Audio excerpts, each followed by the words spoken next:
बसपा नेता उमाशंकर सिंह पर छापे के बहाने योगी आदित्यनाथ पर निशाने। योगी की सप्लाई लाइन काटने का पूरा बहाना चुनाव से पहले यूपी में सियासी भूचाल ला सकता है ये छापा। क्या चुनावी फंडिंग जुटाने सिंगापुर और जापान गए हैं योगी आदित्यनाथ? कहीं यह छापा सीएम के ठाकुरवाद के खिलाफ ब्राह्मणवाद का करारा जवाब तो नहीं? विधानसभा चुनाव से ठीक पहले मारे गए इस छापे से अभी तक यह बात साफ होती जा रही है कि कहीं न कहीं मोदी सरकार सीएम योगी आदित्यनाथ की सप्लाई लाइन को काटकर उन्हें बातचीत के टेबल तक लाना चाहती है। योगी आदित्यनाथ ईंट का जवाब पत्थर से देना जानते हैं। यह बात गुजरात गैंग भी अच्छी तरह समझ रहा है, इसलिए बाबा के ऊपर धीरे धीरे दबाव बनाने की तैयारी चल रही है। नमस्कार, आदाब, सत श्री अकाल। मैं अमित मौर्य, आप देख रहे हैं अचूक संघर्ष। बसपा नेता उमाशंकर सिंह पर छापे के बहाने योगी आदित्यनाथ पर निशाने। जी हां, राजनीति में जो होता है वो दिखता नहीं, जो दिखता है वो होता नहीं। योगी की सप्लाई लाइन काटने का पूरा बहाना चुनाव से पहले यूपी में सियासी भूचाल ला सकता है ये छापा। उमाशंकर सिंह पर इनकम टैक्स के छापे की टाइमिंग को लेकर उठे सवाल। क्या संकेत देना चाहता है भाजपा आला कमान?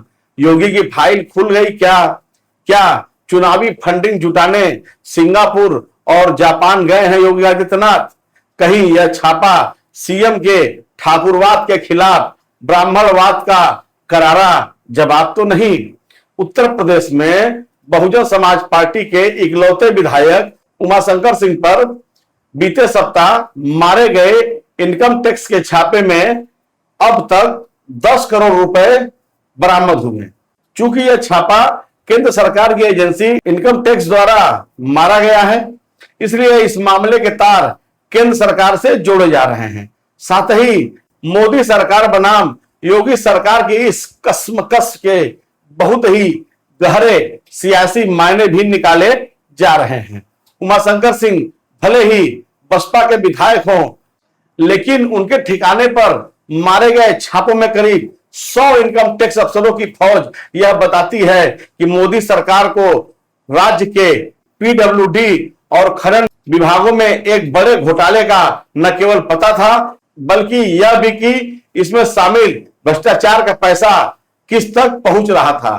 गौरतलब है कि पीडब्ल्यूडी और खनन ये दोनों विभाग योगी आदित्यनाथ के पास हैं। राज्य के आगामी विधानसभा चुनाव से ठीक पहले मारे गए इस छापे से अभी तक यह बात साफ होती जा रही है कि कहीं न कहीं मोदी सरकार सीएम योगी आदित्यनाथ की सप्लाई लाइन को काटकर उन्हें बातचीत के टेबल तक लाना चाहती है, ताकि आगामी विधानसभा चुनाव से पहले मोदी सरकार का सूबे की राजनीति पर पूरा नियंत्रण रहे। जरा छापेमारी की टाइमिंग देखिए। अगर आप उमाशंकर सिंह पर छापे की टाइमिंग देखें तो भी काफी कुछ समझ में आ रहा है। सीएम योगी आदित्यनाथ को सिंगापुर और जापान जाना था। जब वो जापान में थे, हालांकि विदेश यात्रा की अनुमति भी केंद्र सरकार ही देती है, और एन वक्त पर सीएम के यूपी से बाहर जाते ही छापे की कार्रवाई अमल में लाई जाती है। इसका मतलब साफ है, भाजपा आला कमान की चुनावी रणनीति की योगी सरकार लगातार अवहेलना कर रही है। शंकराचार्य मुद्दे पर प्रदेश की ब्राह्मण लॉबी के लामबंद होने से पार्टी के आला कमान ने इसे बहुत गंभीरता से लिया है। इससे आगामी विधानसभा चुनाव में पार्टी को करीब 15% सीटों पर अच्छा खासा नुकसान उठाना पड़ सकता है। यानी लगभग 100 सीटों का नुकसान भाजपा झेलने की स्थिति में नहीं है। छापे की कार्रवाई यह दर्शा रही है कि भाजपा आला कमान किसी तरीके से योगी सरकार की कमजोर नस यानी भ्रष्टाचार और कुशासन को आगे रखकर इसे दबाना चाहती है, ताकि ऐन वक्त आने पर उनसे पार्टी लाइन को मनवाया जा सके। इसके अलावा भाजपा आला कमान को यह भी लग रहा है कि योगी की सिंगापुर और जापान यात्रा केवल निवेश लाने के लिए नहीं, आगामी चुनाव के लिए फंडिंग जुटाने का एक जरिया भी है। अमूमन इस तरह का काम चुनाव से पहले प्रदेश को लाखों करोड़ की विकास योजनाओं को सौगात के रूप में बांटने का काम महामानव नरेंद्र मोदी करते रहे हैं। इससे पार्टी की विकासवादी छवि को मजबूती मिलती है। लेकिन अब सीएम योगी आदित्यनाथ की सिंगापुर और जापान की यात्रा से आला कमान को ऐसा लग रहा है कि कहीं सीएम चुनावी फंडिंग का श्रेय लेने की कोशिश तो नहीं कर रहे हैं। अचूक संघर्ष ने अपने पिछली रिपोर्ट में यह बताया था कि किसी तरह सीएम योगी पीएम मोदी के नक्शे कदम पर चलने का प्रयास कर रहे हैं और यही बात भाजपा के नेतृत्व को नागवार गुजर सकती है। करोड़ों की संपत्ति के मालिक हैं उमाशंकर सिंह। यूपी विधानसभा चुनाव 2022 में बसपा विधायक उमाशंकर सिंह की ओर से चुनाव आयोग को दिए गए एफिडेविट में बताया गया था कि 2017 में उनकी संपत्ति कुल 40 करोड़ 19 लाख 86,172 रुपए थी, जो कि 2012 में 20 करोड़ 75 लाख 63,588 रुपए थी। उमाशंकर सिंह की कुल संपत्ति 5 सालों में बहुत तेजी से बढ़ी है। वहीं उमाशंकर सिंह की ओर से इनकम टैक्स रिटर्न के अनुसार 2020-21 में उनकी कुल संपत्ति 36,69,000 रुपए की थी। 2019-20 में 37,53,880 रुपए थी। 2018-19 में 37,69,386 रुपए की थी। 2017-18 में 1,43,42,031 रुपए थी।